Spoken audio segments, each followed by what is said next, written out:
Homework 1, problem 7.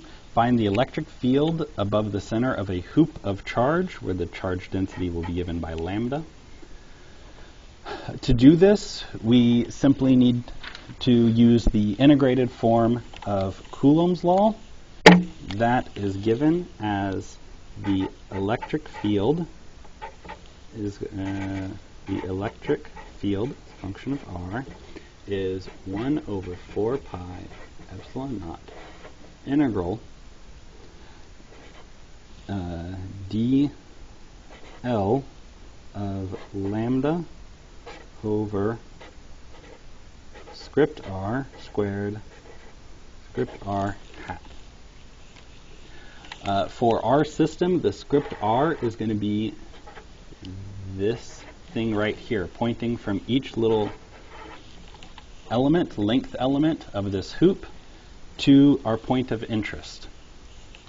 The magnitude of script r can be easily written out. It is over the entire hoop. R squared plus z squared, square root. And the direction of script r is a little bit harder, but now we're going to use symmetry. Every dot on this side will give an electric field like that, will be balanced by a dot on the other side, which will give an electric field pointing in the almost opposite direction, such that some of them will always only point in the z hat direction. And so the resultant electric field, we only need to look at the z hat component. And so specifically, we need to look at what r hat sub z is. Now, r hat sub z is, of course, r vector sub z over script r. And r vector sub z is just going to be z. That's it. That's just this top part. R vector sub z is just going to be z hat. There we go. Now, in order to write down the integral now, we realize that along this loop,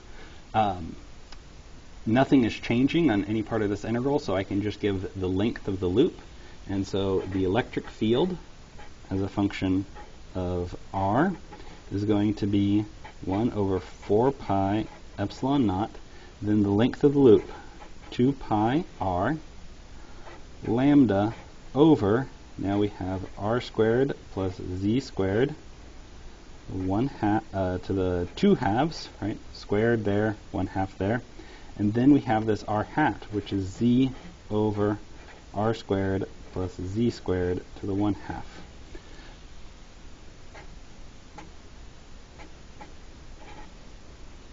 Combining everything together, I'm going to get lambda r z over 2 epsilon naught r squared plus z squared to the 3 halves.